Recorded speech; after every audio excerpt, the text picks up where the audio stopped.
She looks at me and she nods and she leans forward and said, "Okay, I'd like to bring up, item number 12 on the agenda. There is a television series that is interested in shooting in Goodwood." And then one of the other counselors across the room leans forward and he clicks his microphone and he says, "Counselor Northeast, would you please, for the record, state the name of this TV show?" With a sort of big grin on his face, right? And she leans in and she presses her microphone. She goes, "The show is called Schitt's Creek," and the entire council erupts in laughter.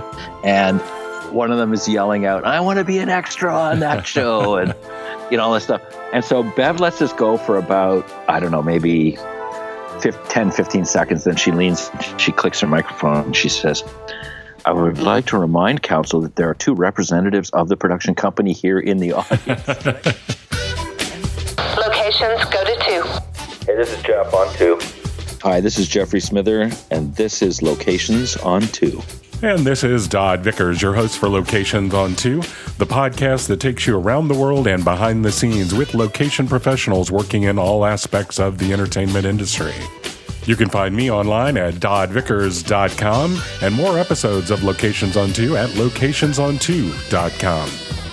In most cases, the location manager and scout are sent out to find specific locations for filming, a house, a building, a factory, etc. But once in a while, you need to find an entire town that you know will participate. Canadian-based location manager Geoff Smither has done exactly that for such shows as Handmaid's Tale, Why the Last Man, Locke and Key, and probably most famously for the Emmy Award-winning comedy Schitt's Creek. Let's jump on over to the back channel where the real work gets done on set. Locations on 2. And you started, if I understand it right, you started in front of the camera. Yes. So my mom was a dance teacher and a choreographer, and she worked at the CBC, the Canadian Broadcasting Corporation, in the early days of television when everything was done live. And so she kind of got me in. I think my first on-camera thing on the CBC was when I was about 3.5 for some kind of Christmas special. So I did that, and I did some commercials. And, being the son of a dancer, I, of course, had to dance. Not much choice there. So there was I danced until I was about 14. And so I did lots of sort of TV commercials and some stage work and some television, mostly for the CBC. And then I felt like I wanted to get out of that, or else I would be in it for the rest of my life. So I ended up going down to high school in the States. Oh, really? Whereabouts? Outside of St. Louis. Oh, yeah, I love St. Louis. I had an opportunity to work there for HBO once. It was a beautiful town. Right. Yeah, it's pretty nice. And we were kind of way out in the boonies, out in the West End, real suburban spot. But it was a boarding school, so I went there for 4 years and a year of college at the affiliated college, which was in Illinois, just north of Alton on the river. Mm-hmm. And then I did an abroad program with them in London, to a drama program where we saw some unbelievable plays. I think we saw 30 plays in the 2 months that I was there. Oh, you were busy. Yeah, and it was people like Gielgud and Richardson in Pinter's No Man's Land, and Tim Curry and Tom Stoppard's Travesties, and it just was like the creme de la creme when we were there. So that was pretty awesome. And then I couldn't afford to go to school in the States anymore, so I went to university here in Ontario. And were you always with the goal of getting into the industry, or did you have any idea what you wanted to do at that point? Well, because I was acting a lot right up till university, and then when I was at Guelph, I ended up switching to fine arts program. And photography was one of my things that I took, photography and sculpture and art history. And all that. And other sort of passion, which was radio. I had a radio show there the whole time I was there. I worked as the production manager at the radio station. And then when I left there and came to Toronto, I volunteered at the local college radio station that, had quite a substantial following, and worked there for sort of 3 or 4 years while I was working as a soldering electronics at a factory. So, I had a degree in fine art. My first job was soldering fuse holders into a case. And one of my buddies from university called me and said, "Hey, I'm doing this small movie. I would like you to be in it." And so I asked for a leave of absence, and they said yes. And so I took like a month off to go and shoot this film. And when I came back, there was no job for me. So that sort of forced my hand, and I ended up working at the same company that made that little movie, but behind the scenes. Oh, and what role did you take behind the scenes when you came back to work for them after? So it was a very small company, and you could do just about anything, and it was non-union, of course. So I was a script supervisor on one, continuity and script supervisor on one. I was a camera assistant on one. I was the camera assistant on it, and I did a whole bunch of things like that. I started doing some editing for them, and then they sort of shut everything down, and so I was kind of at loose ends, and ended up there was a location manager here in town called Robin Rocket, and my girlfriend was working on a show with her. I love that name. And Robin said, "Does anybody know anybody with a camera that could go and take some pictures for me?" And my girlfriend said, "Yeah, my boyfriend, can do that." So she said, "Great, bring him in." And so she told me, "I want you to go to this location and this location. I need you to photograph these 2 spaces for me and bring them back here." And I said, "Okay." So I went up, and of course I was super careful about it. I took my tripod, I set the camera up right in the middle, shot pans. And when I sort of got them processed and taped them together and took them back to her, she opened them up and she went, "Oh, these are really good." She goes, "You could be making money doing this." So that was kind of how I ended up getting into locations. I did locations and ADing for a while. I worked as a production assistant in the office for several shows. My first one was the first Perry Mason Returns. Oh yeah. And then I did a bunch of with an office group. I had 4 or 5 shows. I probably 2 shows too many. But then I had a chance to get in with some people ADing and doing locations work, and I never did get on a sort of a team of ADs that rolled from show to show to show, and so I ended up doing more locations. And then I eventually just switched over to doing strictly locations. You talked about studying photography and your love of photography and interest in photography. How much do you think that impacted your early success in the business? You talked about showing these pictures to them, and they weren't expecting the quality that you delivered. Did that kind of inspire you to pursue this a little more as far as scouting? And did you understand what scouting really was at that point? Yes, I did. I mean, I think I had I think partially my background in fine arts, the fact that, I did some nominal architectural study as part of the fine art thing helped a lot. And I also, I think also my photography, I was, avidly interested in photography. And one of the guys that came to my photography class was an American photographer called Stephen Shore. Oh, sure. Yeah. I don't know if you're familiar with him. Oh, yeah. No, I have his book. I believe the one I have is American Surfaces. Yeah. And so he came and sat in our class, and we were passing around 8x10s. And I'm looking at them and I'm thinking, these are just snapshots. This is like, what is this guy doing? They're just snapshots, And then as we kept passing more and more, and sort of 30 or 40 images are going through my hands, and I'm looking at them and I'm starting to think, wow, these are actually kind of good, and then by the time the class was almost over, I was like going, ooh, I really like these.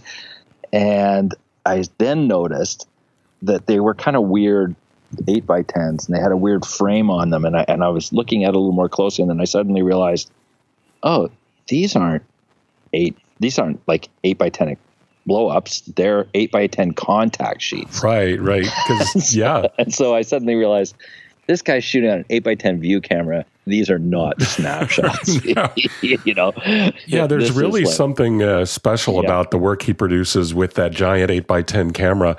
Right. American Surface is the one I have, and I've been looking for a copy recently of Uncommon Places, which I think is another one that I've seen before that looks really interesting. Right. But anyway, it's one of those things, when I'm out scouting, I'm always looking for something a little out of the ordinary or something that may not apply to what I'm there scouting for. And once in a while, I'll include it in the pictures I turn in as part of the scout. And it's interesting that sometimes they influence the decision to pick that location. Yeah, I'm on some Facebook photography pages. One's called New Topographics. One's called The B-Sides of Architecture. And when I discovered the B-Sides of Architecture, I thought, who spends more time behind buildings than a location scout? Yeah. Right?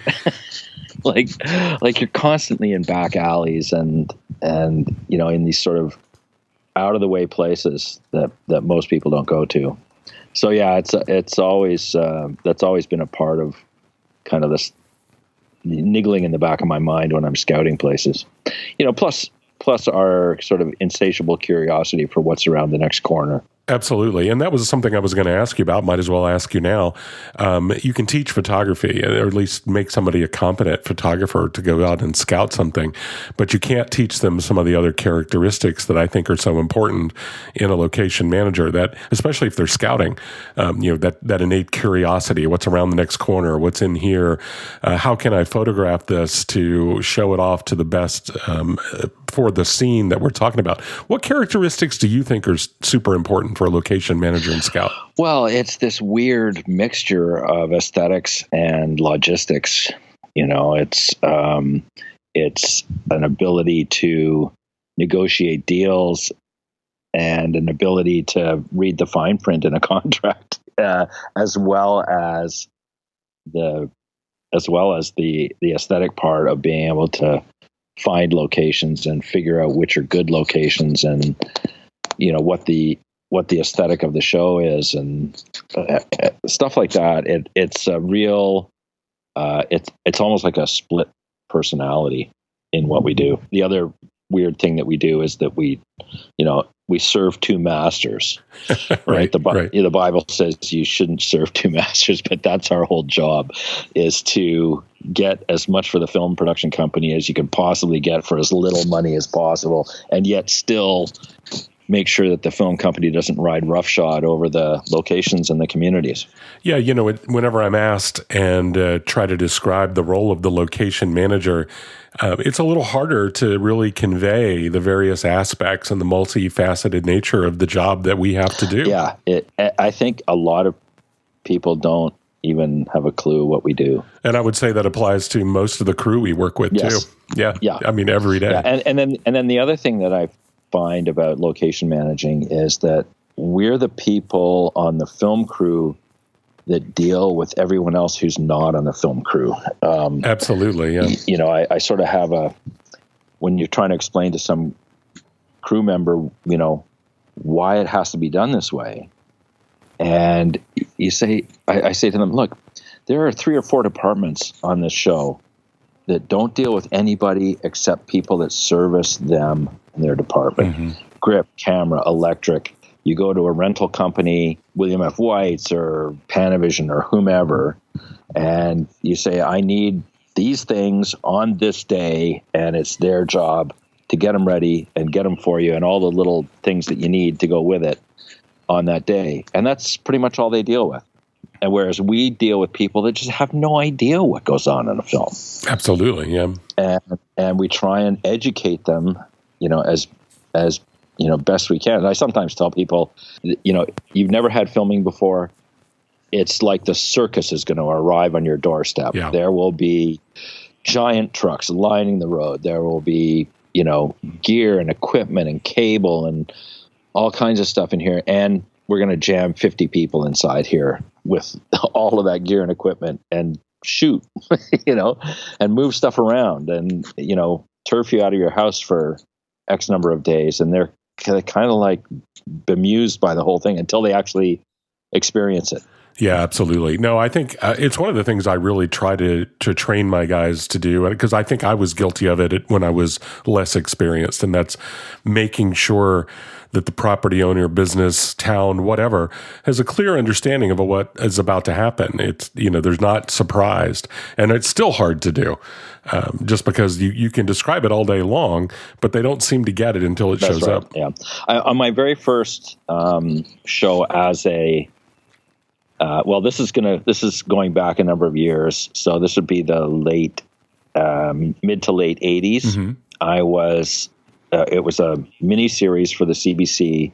It was called Banting and Best and the Discovery of Insulin. A period piece, First World War to 1930, roughly. And one of the things that I had to find was a farmhouse that looked like it would have in 1921 with, no modern windows and stuff like that. So there was a location manager and me, and that was the entire locations department. We had 72 locations, no studio. Oh my gosh, that's crazy. And so I was out scouting. I mean, the one good thing was we had time. So I was out scouting for this farmhouse, and I was doing pretty much every back road north of the city, mm-hmm. looking for a farmhouse that, I'd see a beautiful farmhouse and I would go, oh, that looks great. And I would drive the long driveway and I'd pull up next to the house and there'd be a sliding glass door onto the patio, and I'd just back the car right out the door. I'm sure people were wondering, like, what was that guy doing? But I finally found a place. And it was a farmer who was probably 75. His wife was, probably 1 or 2 years younger than him. And they had not touched anything in the house. So I said, I kind of talked to them. I explained everything to them. I took photographs. And I took the photographs back, and everybody said, yes, this is it. And I said, okay, let's go and look at it. So we drove up with the director and the location manager and production designer. We all had a look at it. We decided what we were going to do there. And then I explained to the farmer, and his wife had started into dementia. Oh. And so I told both of them what was going to happen. And I laid it out like I just told you. I said, there's going to be trucks from here to the next, sideline. And I said, there'll be 150 people here, and we will have gear and equipment everywhere, and it's going to be like the circus landed on your doorstep. And he kind of nods and he says, okay, that's fine. So on the morning that the crew's arriving, we're pulling in. It's like 6:37 in the morning. We're pulling in, and I walk up the driveway, and he comes out of the house, and his wife comes out of the house a few steps behind him.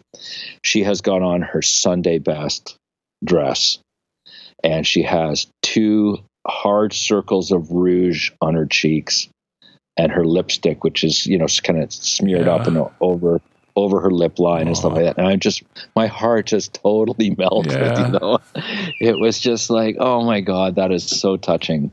And wait till she realizes who's actually here, But it was that show was actually a great experience. Lots of cool locations and one of the shows I was actually really proud to work on. And it's interesting because we talk about contemporary versus period pieces and the challenges that a period piece faces versus something set in. They all have their own challenges, but mm-hmm. when you're trying to hide things that wouldn't have existed in an earlier time period, but you've also worked on some stuff that would be considered futuristic or maybe set in a timeless zone. You don't know when it necessarily took place, and that has some of the same kinds of challenges, just in a different way. Yeah, I mean, it's.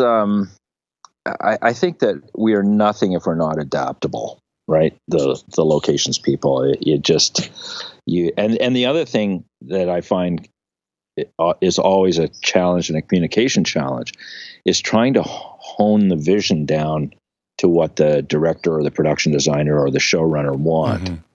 And there's always a dialogue that, you see one thing and you show it, you give them 2 or 3 different things to look at.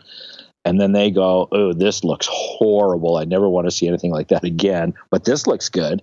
And then you're just suddenly, okay, now we're starting to get an idea of where this is going. And you have to be really flexible for all of those things, because really you're just, you have your own creative input, but ultimately it's not up to you. Absolutely. And we've talked to people too that have been sent out or tasked to find something, and they bring back something totally different that they still fall in love with, and sometimes pretend it was their idea in the first place. But that you bring them something that has the right look, but not exactly what was asked. Yeah, as long as they're adaptable enough to see that. Right. Sometimes there's no shift in them. But back in the days of physical files, when you had somebody a file folder with a bunch of photographs in it, if we were really keen on, one particular location and they were kind of wishy-washy about stuff, I would just tape a $5 bill to the inside of the one that I wanted them to to pick. I haven't tried that. Doesn't work so well now with everything online, but you kind of have to know who you're dealing with to do something like that. It's some of the things that I've had to. Like I was working on the Kung Fu series once, and we were struggling to find something that was going to read a lot of money to somebody. Their ideas were, I don't know, yachts and things like that. And finally, I just said, "Look, we have this castle in the city here, and it has a phenomenal stables, like some of the most palatial stables you've ever seen." Said, why don't we do a horse thing in there? Nothing says big money like a racehorse. And so why don't we do something like that? And they kind of looked at me and went, oh, that's a good idea. Let's go there. And so, we went and shot it, and we dressed it up inside, but it was total production value for, and we didn't have to go out on the water. That's a total reverse, and one I don't think I would have thought of for sure. That's to turn it around from a yacht to a stable. It was just lucky, I think the idea behind it was just showing how rich this guy was, right, and the advantage of going somewhere where you were enclosed and not open to the elements. I think everybody sort of liked that idea, and it got the image across. And it's that collaboration with the production designer. If you've got that relationship with the production designer, I mean, he can be more successful in selling an idea than maybe the location manager has or can be. But, you're given a list of locations instead of just going and finding an office building for an office building, looking for something that could be an office building but fit the mold. Maybe it's a museum to play as your office building. Yeah. That kind of thing. Yeah, one of my favorite shows that I ever worked on was a small feature, but it had Woody Harrelson and Julianne Moore in it, and it was called The Prize Winner of Defiance, Ohio. Oh, this is one I don't know. Well, it was based on a true story of a woman in the 50s who was married to a drunk guy who was a laborer.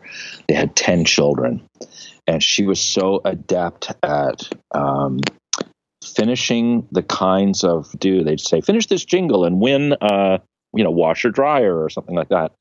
And she was so adept at winning these things that she actually kept the family in things like washers and dryers, toasters, bicycles, all this stuff. And while her husband was drinking his wages away and took out a second mortgage on the house and all this stuff. So it was, period 50s, late 50s, early 60s. We had a production designer. I'm blanking on his first name. His last name's McAvoy. He did Office Space, among other things. He came up to Toronto and we started scouting, and he was a total delight to work with and was really collaborative. And if you brought him good ideas, he was all about, this is great. This is ideal. Let's look a little more in this direction on this one, but this is a good idea. And was when you had something, he was totally willing to support that and take it to the director and sell it to the director and things like that, which sometimes as I'm sure you've encountered, production designers don't champion the things that are, sort of you're at the desperate moment where you're like, there's nothing else out there. This is you better sell this one, But sometimes that doesn't happen. No, absolutely. And it's Edward McAvoy, I think, that you're talking about. Yes, and he did some great McAvoy, stuff, yep. Con Air and Rocketeer and other things. Yeah. But have you ever presented a location in a different way, shoot it differently than it was shot the way you first presented it, so that they don't even recognize that it's the same location? All too common, I think. Although I have to say now, working in television series, which is most of what our business is up in Toronto right now, is a little different than working in features. Features seem to have a little more prep time, lead time. Oh, gosh, and, a little more openness, whereas sometimes it just feels like we're churning stuff out on a week-by-week basis. And right now, I'm on a series that just basically rolled over from season 2 to season 3. I had about 3 days off in between them. It's like, okay, just keep feeding the beast. Yeah. Is it okay to tell people what that show is? I think it's fine to mention. I'm working on Locke and Key, which is out on Netflix. Yeah, really a great graphic novel. Yeah, our show is a little less gruesome than the comic. But yeah, no, it's an interesting show to work on. When you're bringing that kind of it's essentially a sci-fi story to life, what kind of challenges have you had that are different than something else you might have worked on, like Schitt's Creek, or something set in a more traditional environment? With the advent now of visual effects and stuff, it's not as different as I might have imagined it to be. Schitt's Creek was like a kind of a straightforward thing. Once we got the little town that they wanted settled, then everything else kind of fell into place, because you have a kernel, you've got something to start from, and that informs your decisions, right? So that was one thing. The thing about Locke and Key is that we have these phenomenal sets. The inside of the house, the outside of the house are just these so impressive. When you step into the stage and you walk into the set, you're kind of gobsmacked. This is built in the set in the studio, and the house, which is out on a farm kind of well outside the city, is also pretty impressive, but there's so much visual effects that go on into these things, and we have new challenges on this one due to the current conditions, globally, because although we're set in the east coast of Massachusetts, we actually shot in season 1 the east coast of Nova Scotia, in a town called Lunenburg, which is like a UNESCO heritage site kind of thing. And this year we can't go there because of the lockdown in the maritime provinces, and they just basically said, we're in a bubble, everybody keep out. Yeah. So we had to find stuff in Ontario that was leaning towards the UNESCO World Heritage Site. You find little pockets, right? You find a little bit of this and a little bit of that, and if you shoot it right, that's your compromise there, and then the production designer and the builders and the visual effects guys come in and save you. How many days do you guys go on actual location versus going to stage on that show?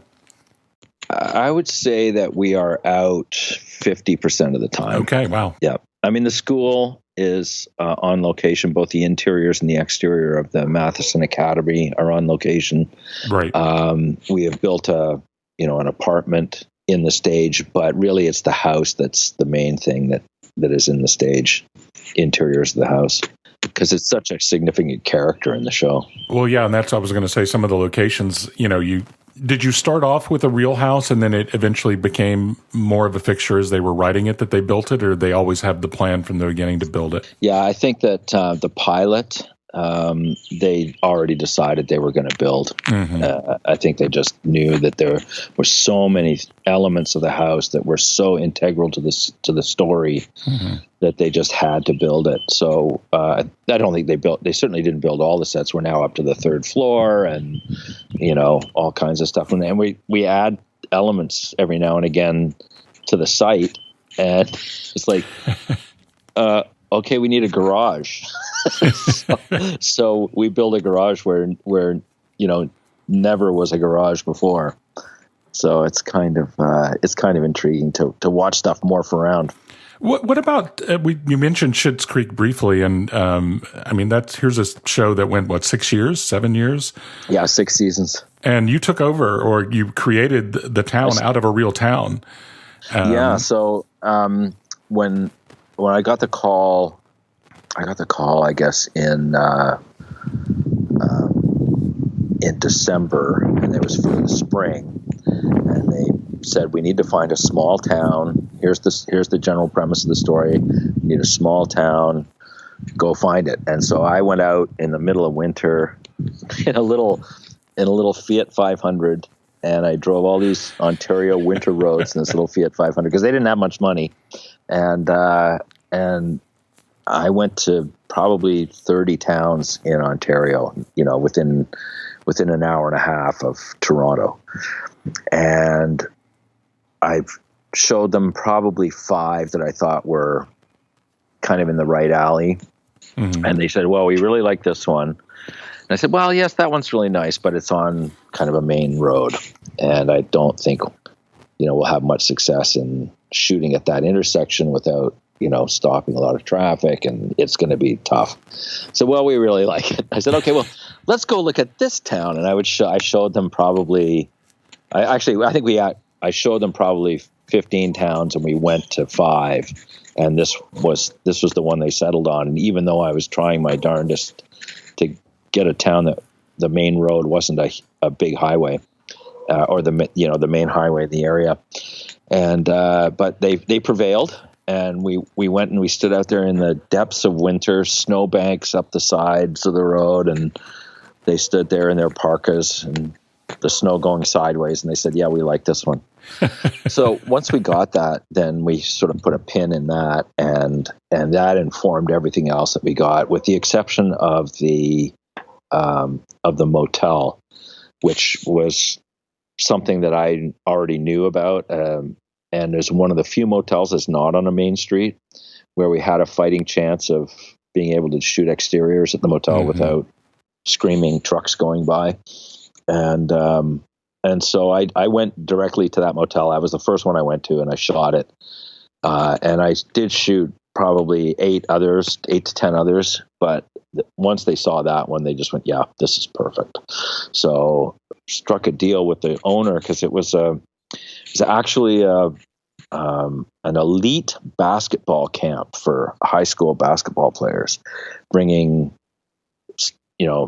players from all over North America, mostly from Canada, but even some from Australia, and probably half a dozen or so are in the NBA now. And so this guy owned this motel, which is where he was actually billeting these players.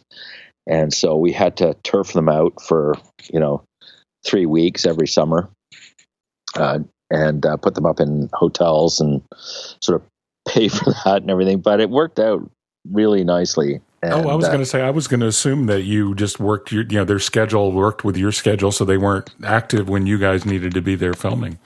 Yeah, no, they were still in school. High school goes till it's mid-June here, and so we were always filming in June. That was part of the deal. We had to get Catherine O'Hara off the clock by the end of June, and having the advantage on that show of having all the scripts in advance. Yeah. For each season, we would shoot 7 weeks in the studio, and then go out on the road for 20 days of filming on the road, and that's how we structured all 6 seasons were like that, and then finished by the end of June so that Catherine could go to the cottage. But the motel in the town are nowhere close to one another. Not even. They're about probably 50 or 60 miles apart. Wow. Yeah, I guess, the illusion. I don't know the area at all, and I found that out much later, and I was just thinking of the logistics of that. So was your stage and office, your base kind of located in between the two, or was it always just a hike to go out to the motel? It was always just a hike to go out to the motel. So we had studio space in the city, and they built the interior of the motel, the interior of the mayor's house. Sure. Eventually, they built the interior of the town hall, which was actually the old town hall in Goodwood. And then we would shoot literally 7 weeks of interiors, and then the weather would be nice in June, and everything would be greened up, and we'd just jump out and go 20 straight days on the road. This is one of those shows everybody wants to hope that a show is going to take off and have multiple seasons, but you really didn't know when you started. And I'm really curious about the initial conversations with the people in Goodwood and how you approached that so that you knew you could be successful long term if the show was as successful as everyone hoped it would be, but you really don't know that you're going to get a commitment for 5-6 seasons. Yeah. So I think on the strength of having Eugene and Catherine in the show, mm-hmm. we really felt this was going to go at least 3 seasons. Right. And so when we went to the town, the first thing I had to do was approach the local municipality to see if we could control these roads. And there are many quarries, stone quarries right around Goodwood. In fact, it's surrounded, and giant tandem dump trucks come through the town all day long during the week. So we went and we said, we're going to shift our work week when we go out on the road. We're going to shoot Sunday to Thursday, have Friday, Saturday off, and we'll just spend our Sundays in the town, when there's no trucks rolling by. And so we approached the city. One of the counselors for the city lived in Goodwood, so I talked to her first, and she sort of explained to me, okay, you need to come to the town council, you need to make a presentation.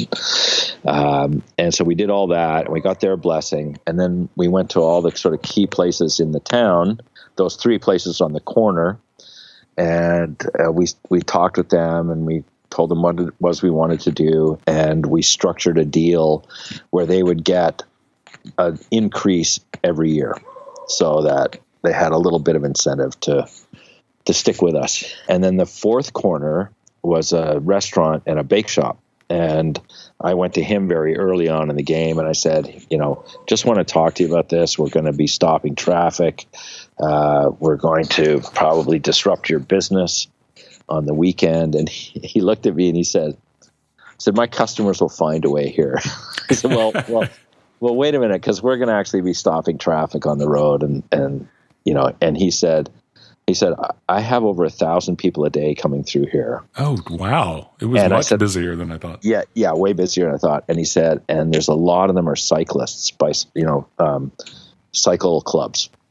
And they all come here and they will find a way to get here. And he said, I'll tell you what. He said, let's not settle on a price. Let me cater your lunches while you're in town, and we'll call it square. And so I went back to the show and asked them if that was something that they would be interested in. And they said, yeah. So that's what we did for 4 seasons. Now he has a food truck and all kinds of stuff. So he's very, very successful at that. And believe me, he gets so much business from people coming, set jetting to Goodwood to see the sets that he's happy. he's happy we came to shoot there. Were you able to leave anything behind as like to increase the tourism potential for the town? I know I've only had one show where I was allowed to do that, and it wasn't anything nearly as big as this. And they were super excited to have just a mural left behind from the show. And the only mural that we did in the town, other than the sign, the famous sign with it's his sister. Oh yes. Which went up and came down on like pretty much the same day that we filmed it, so it wouldn't get vandalized or anything like that. Wouldn't give the story away either. Right. So that went up and down right away. The only other mural thing that we did was, somebody put dick and balls on the side of spray painted it on the side of a building right next to a church. Oh gosh. So we had to paint that over immediately, but that was that was the only two things really. And then the other stuff that was in town is we had the sign indicating where the motel was, which was actually just on somebody's lawn. And so we really didn't leave anything. And the poor guy that owns the building that was the exterior of the cafe, he just doesn't want, I don't think he wants anything to do with any filming anymore ever, because he's quite, not reclusive, but he likes his privacy, and people come to his place all the time, take photographs in front of it. I mean, at the motel, I was talking to the motel owner recently, and after the 7 Emmys, actually 9 Emmys in total, he had people coming all the time and prying numbers off the doors, and he was catching people on the roof of the motel, and all kinds of stuff like that. And I've seen online, I don't know if he's selling them, but somebody's selling the hotel key fobs too. I'm sure there's knockoffs everywhere, but I just wondered if he was involved in that, capitalizing in his own way. Yeah, I don't know. I mean, other people have asked for merchandise, like the guy at the bake shop. He's asked for merchandise, and I don't think it's happened yet. So the show sells it online. But I don't know if any. Some people may be doing knockoffs. I haven't seen any yet. But anyway, it's it had quite a bit of impact. And I met people from Australia in Goodwood. I was in the restaurant, and the guy said, "Oh, there's family from Australia upstairs." I said, "What, you mean to come to Goodwood to see because of the show?" And they go, "Yeah." And I said, "I have to go and meet them." "Are you guys from Australia?" And they said, "Yes." I said, "Are you here to see Schitt's Creek stuff?" And they said, "Yes." I said, "Wow." Okay. I'll take you on a little tour. So I sort of walked them around the town. I think, the fortunate thing was both the mom and dad worked for Qantas Airlines, so I'm sure they were able to fly up to Toronto for a nominal sum, and then take their daughter and drive around and visit the sites. But it was pretty impressive to meet someone from Australia who came up for that. Well, and I was going to ask, because other people have mentioned encounters with fans, once a show really becomes popular, and Schitt's Creek had a huge following. I just wondered how that impacted you guys when you started filming later seasons. Did you find that more and more people were figuring out what your schedule was and were trying to show up to watch filming and to be around it while it was active? Yeah, we had what they call the Schitt's Creek followers. They're shitheads, right? Shitheads, yeah. So we were doing a sequence for the last episode in the town, and we were trying to keep people from seeing exactly what was going on. So we actually blocked the end of the street with a truck, and tried to keep as much under wraps as we could. But 2 busloads of shitheads drove into town while we were doing it, right? And we're sort of herding them away from everything. They were actually all very well behaved and very lovely, but yeah, they were definitely a presence, especially for the last season. And on our tech survey for the last season, we drove into the motel. Our big coach bus. This is before COVID, when you could all travel on a coach, and we all pulled into the motel, and there was a car there with Massachusetts license plates. So I walked over to the ladies in the car, and I said, "Are you up from Massachusetts?" And they said, "Yeah." And I said, "You here to see Schitt's Creek stuff?" And they said, "Yeah." I said, "Oh, well, we're just here on our technical survey for the next season." And she goes, "Oh, is this like the crew?" Because everyone's spilling off the bus now. And she goes, "This is like the crew?" And I said, "Yeah." She goes, "Oh, good." She goes, "We thought you were like tourists coming to see it. We weren't going to talk to you." So they were, another group that sort of rolled in. But it was only at the very end that we were really kind of having to ask people to stay away and not take photographs and stuff like that. But every time I'm in Goodwood now, there's half a dozen people, a dozen people in front of the buildings taking shots and selfies and things like that. So, well, I go to Sonoya, which is a town near here where they've done so much filming for The Walking Dead, and it's been transformed by that show. There are stores there selling tours and merchandise and anything they can do to capitalize on it. And I was wondering what the long-term impact on the town has been beyond that. So I think you've answered that pretty well. But it's interesting to always find how much people love shows like this. And this one was pretty special, I think. And continue to want to make that pilgrimage, even after the show is wrapped. Yeah, it's quite amazing. I think the restaurant loves it. Some of the town people love it less. Yeah.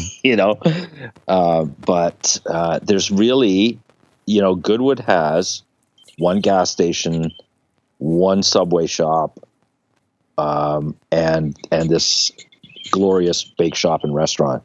And that's it. That's all the business that's in the town. There's nothing else.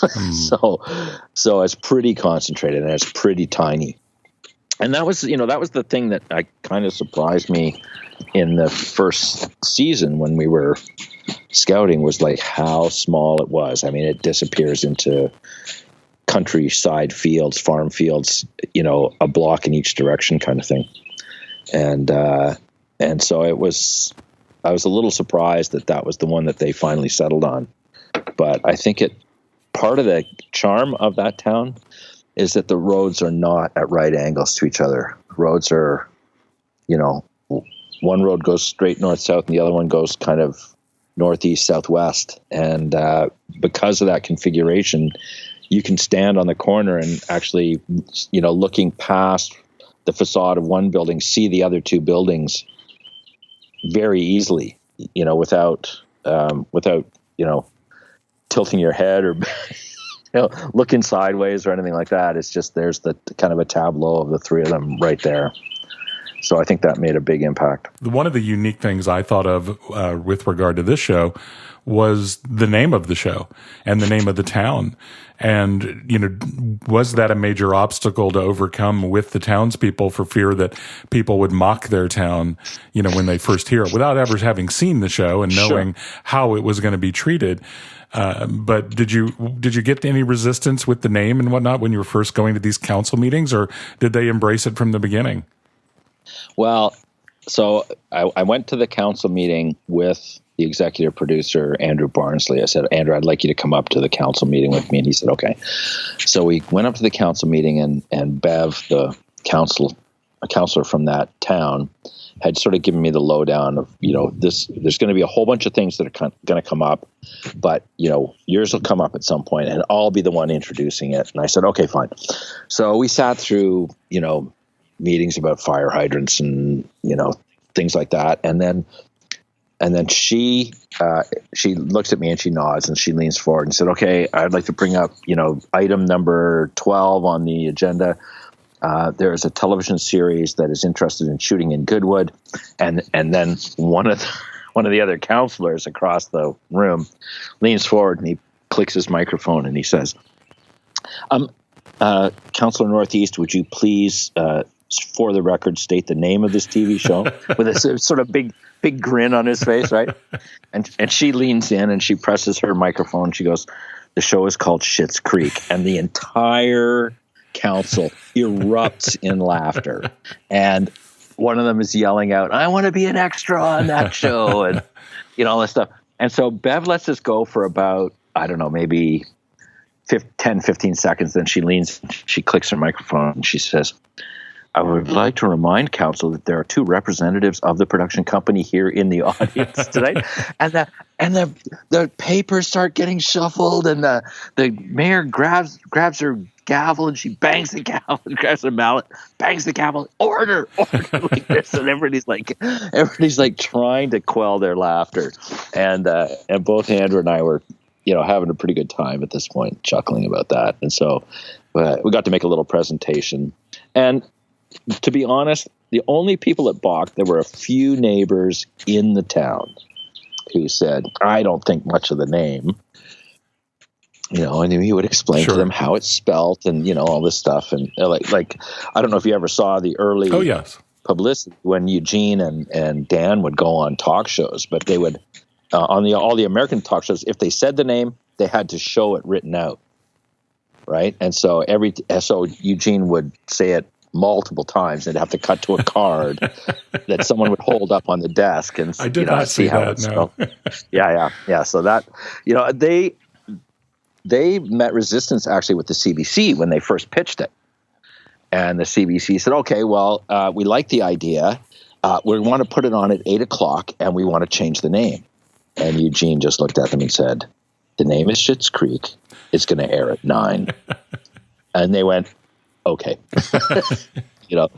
Finally, bowing to someone who knows exactly what they're talking about. When you look back at this particular show, you've got a wealth of experience under your belt by now, and you didn't know exactly how successful the show was going to be or the impact it was going to have long term. I know recently I've seen a documentary about the show that I stumbled across and watched with my wife, and it was really touching.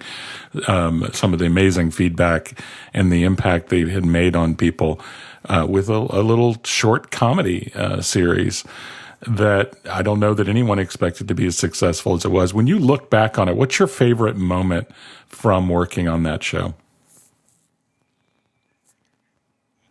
I would have to say that my all-time favorite moments were just being in the presence of Eugene and Catherine.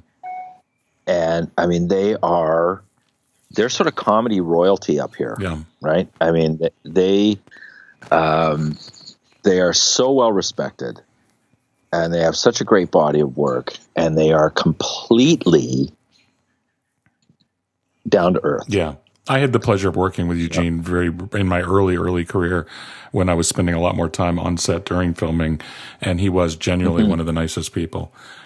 Incredibly funny, but just genuinely a nice guy. Yeah, so the early days for me were driving around with Eugene and Dan and the production designer and the first AD and the producer. And I was driving the van and Eugene was sitting on my right. And so I got quite a bit of opportunity to talk with him and hear, some stories. And in fact, we were just the other day, I think this is the 50th anniversary of the musical Godspell. And so famously, Martin Short, Eugene Levy, Gilda Radner, Andrea Martin, Paul Schaefer, and like one or two other people were all in the Toronto cast of Godspell. And so there was a bunch of articles, a bunch of interviews with each of them from all the different casts from New York City and from Chicago and all that. And somebody asked Eugene who could make him laugh, because he famously doesn't laugh, right?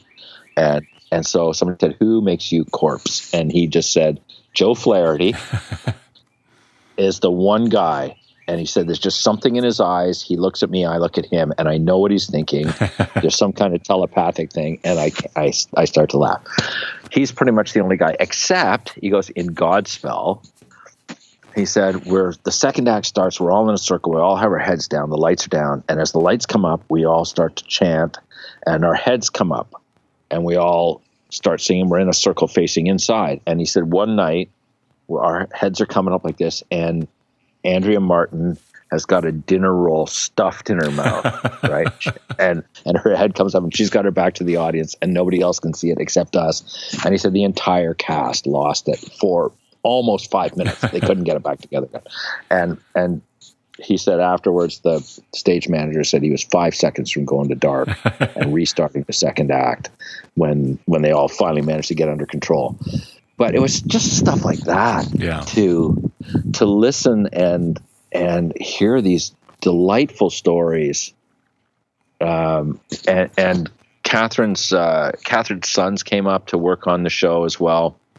And they were all, really delightful. And, Catherine would just come and sit with us and shoot the breeze. Her brother worked on the show, and it was just, she just come and hang out. Yeah. And that was by far and away for me the most delightful time on the show, collaborating with those guys and just being able to hang out with them and watch them work was great. Not that I get, as you mentioned, not that as a location manager you get to spend much time on set. Yeah. But there is something special about that early time, and I've especially when somebody like that is producing the show and starring in the show, it doesn't happen that often. But that early collaboration, there is something kind of magical about that time that when everything's said and done, you really look back on it, and those often are some of my favorite memories of the prep before the cameras actually turned on. Yeah, because then you're really. You're in the creative elements of it, right? And I think that's the thing about location managing is that it's almost like there's a dividing line. The creative element is you finding all these things, and then it's time to go and do all, switch off not entirely, but partially switch off the creative thing, and now start working on logistics and ins and outs and, where are you going to park the trucks? Mm-hmm. And you remember the LMGI, and I was on the first season of Handmaid's Tale. Oh yeah, and we got nominated for an LMGI award. And when I first got the email about that, I just looked at my colleague and I went, "What's the criteria for this award? Are we getting like an award for the most locations without moving the unit?"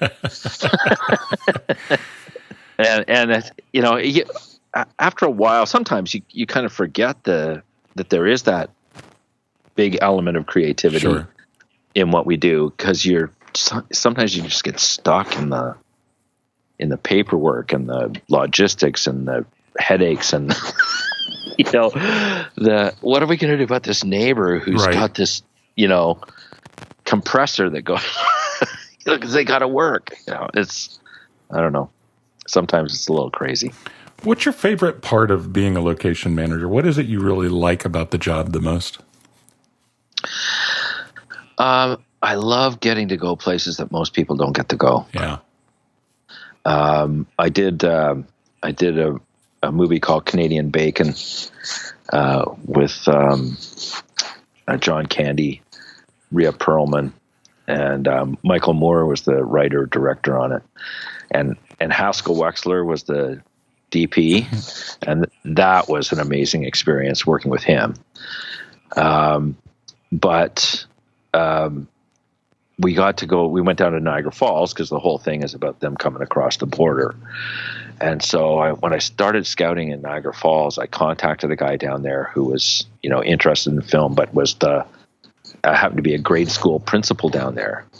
And so he said, he goes, "I'll take you around." He goes, "I know everybody down here. I'll take you around." And so he and I jumped in a car. The first place we went to was the Parks Police. And he said, "Give this guy a pass to park anywhere in the park."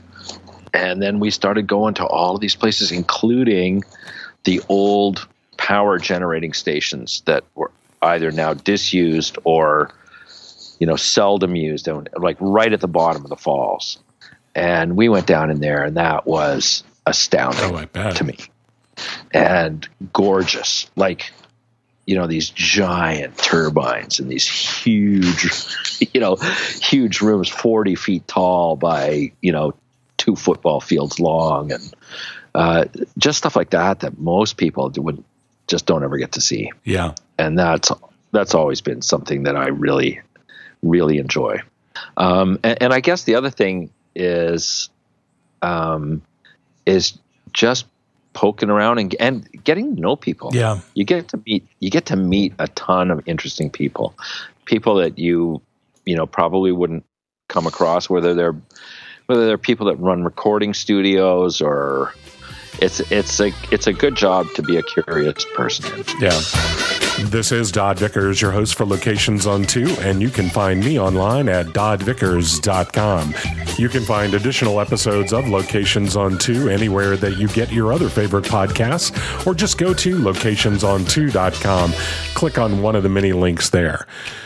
For more information on the Location Managers Guild International, visit them online at locationmanagers.org. Until next time, I'll see you online.